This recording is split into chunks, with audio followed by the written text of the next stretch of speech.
International Prostar, Freightliner Cascadia, volvo 780, International Lonestar, Peterbilt 579, T680 Kenworth. What's going on, people? Currently here at Aero Truck Sales out of Dallas, and out of all those trucks, I'm gonna talk about it because I'm over here looking for a truck here shortly, and I'm gonna give my opinions. I just might be in your Fuck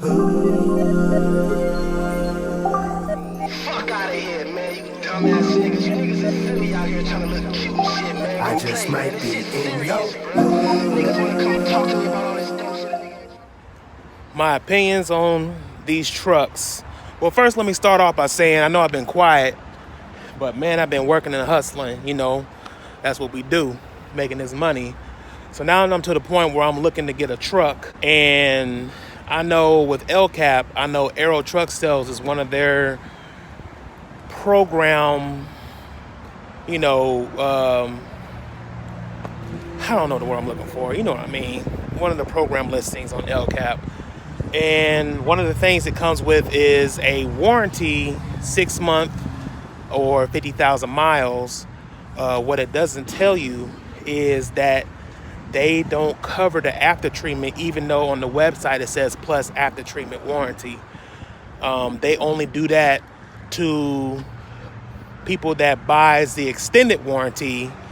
I personally talked with somebody and they said, well, we did after treatment warranties up to 50,000 miles, we go broke. Realistically, I had to ask them back, like, well, we have region issues in the first 50,000 miles? And they're like, oh, no. But as an owner-operator, you should be prepared for anything, stack that money up, whatever the case may or may not be. So, moving forward, so these are the trucks that this particular truck sales has currently. I mean, I just kind of briefly pointed out a couple of them just to, talk about the trucks and the choices I'm thinking about as far as picking one out. So to me, it's not about if it's the newest. It's not about if it's old or if it's a Kenworth Peterbilt. It's not about the miles on the truck. I mean, yeah, you think about miles on the truck, but it really ain't that to me.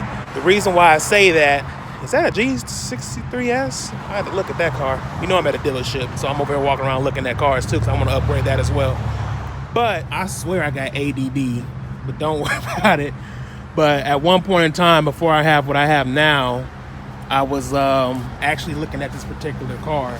Yes, all the way down. Very nice, pre-owned. Check it out.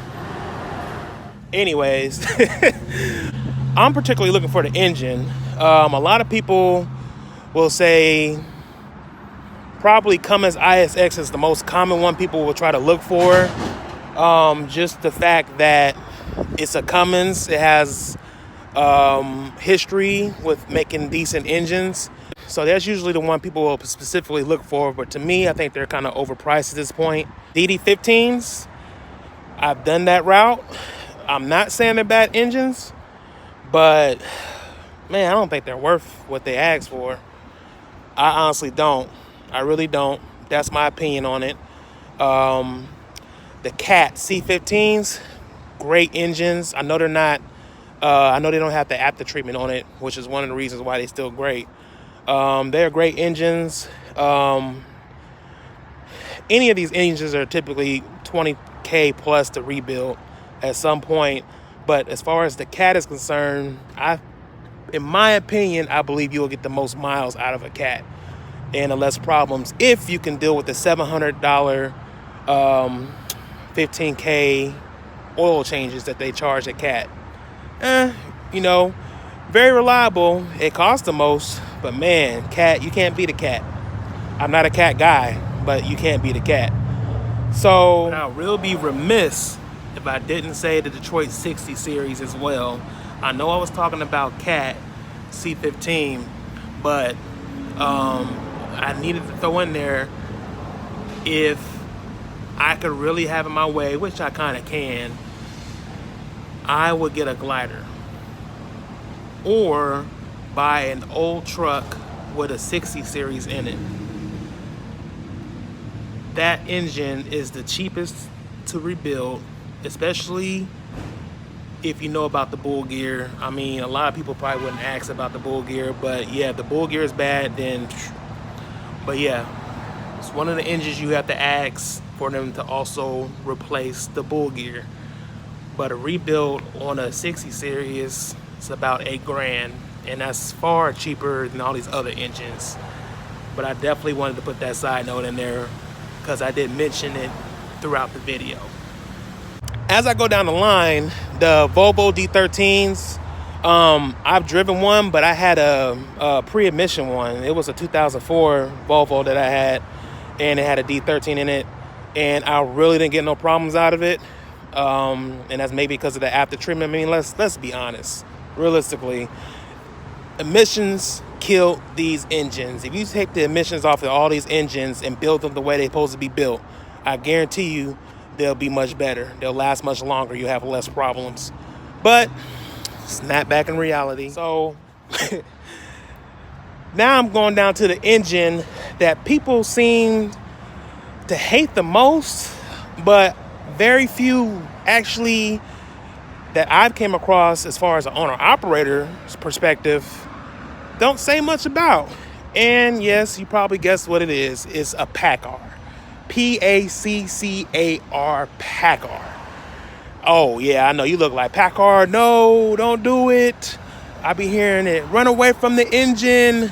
Oh, they're sensitive. Oh, they cost a lot to fix. Or if it have a regen problem, you have to immediately get it taken to a dealer. Well, let's think about that right there. You have a regen problem, you have to immediately take it to a dealer.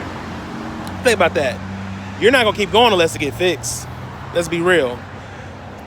Wouldn't you sit back and think for a quick second, like, if you have to take it to a dealer every time it has a problem, you can't just, rig it to keep going, or,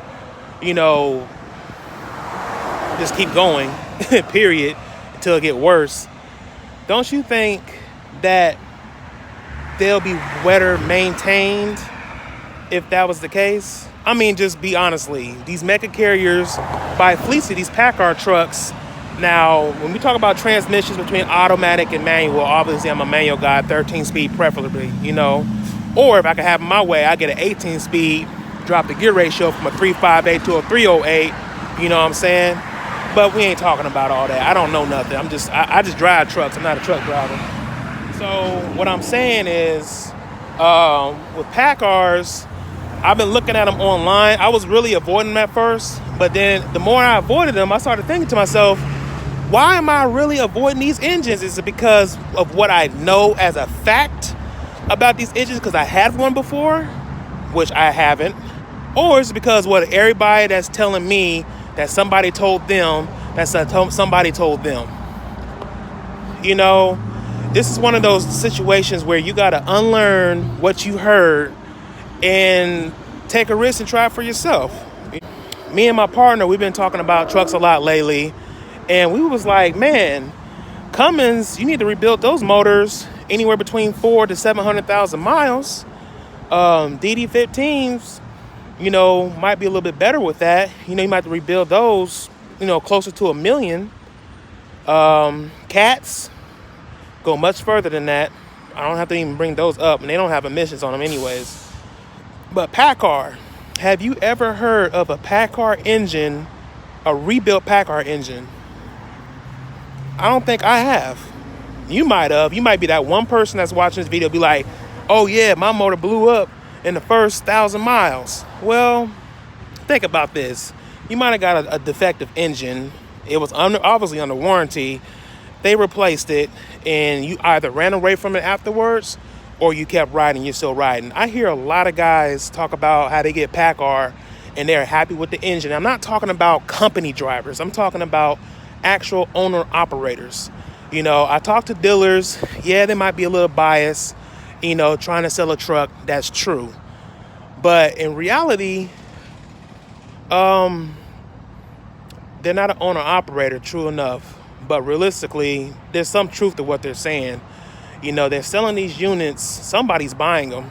I mean, mega carriers started off buying them, but people were buying them whether they were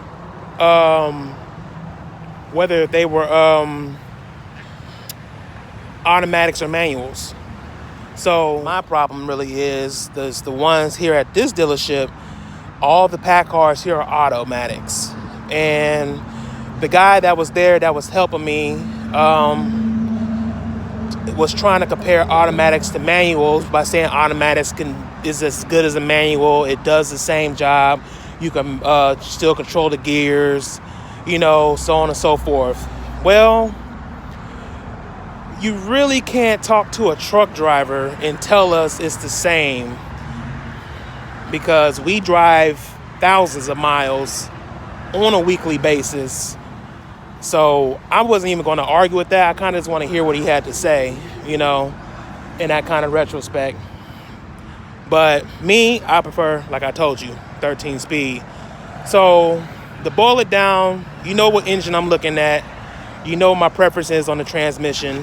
If you do buy a 10 speed and you are the kind of person that like 13 speeds, I mean, you can wait until you need to rebuild the 10 speed and take it out, buy a 13 speed, and then put it in there and reprogram the computer.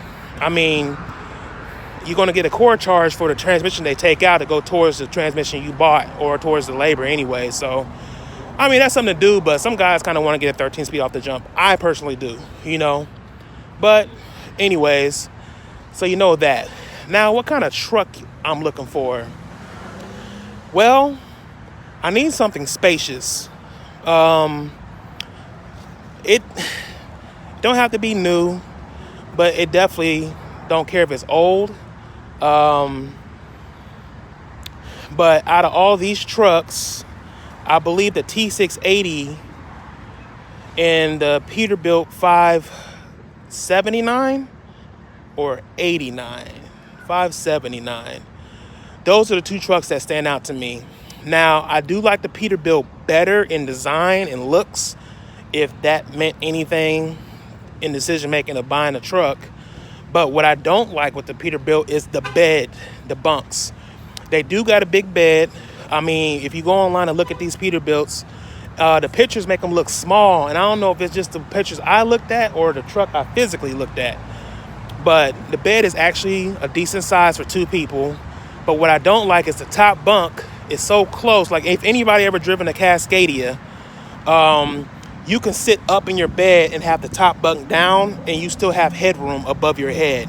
In a Peterbilt, if you sit down and try to sit back, the bunk will be like in the back of your head. I'm 6'3", so it might work well for like shorter dudes or shorter women.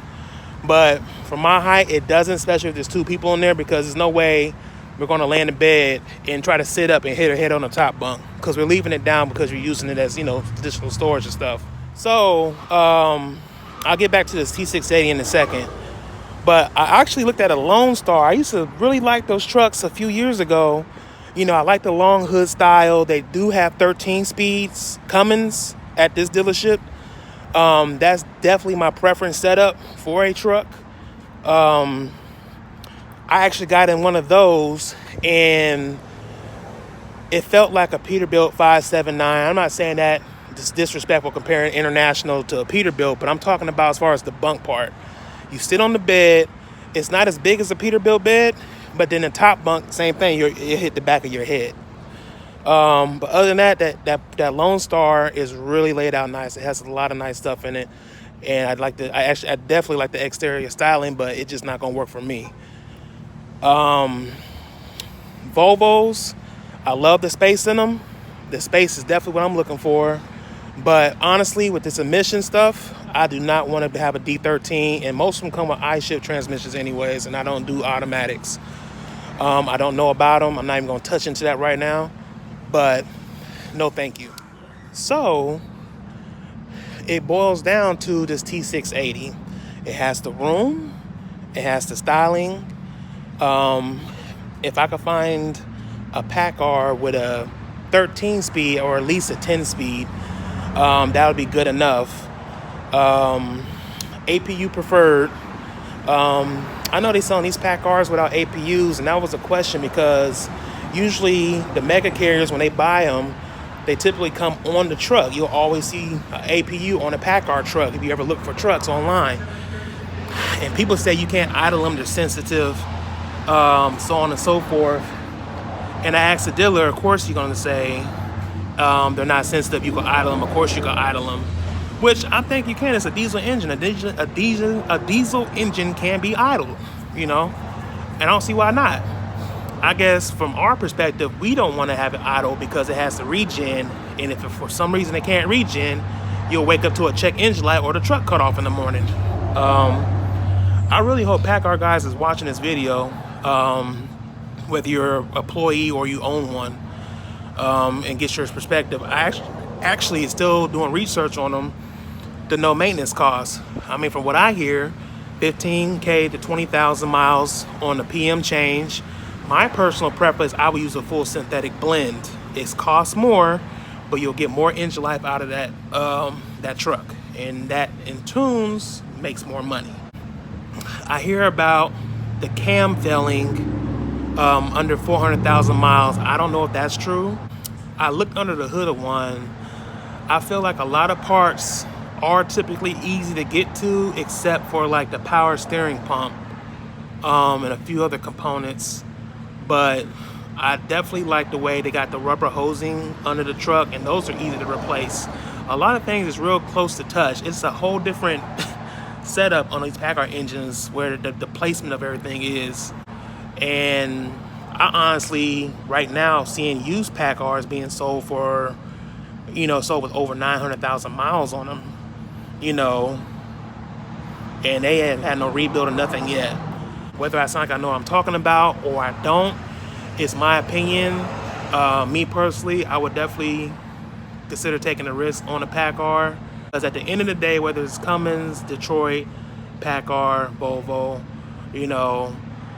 it's really going to be a luck of the draw. Like I said, you can be two guys buying the same truck spec'd out.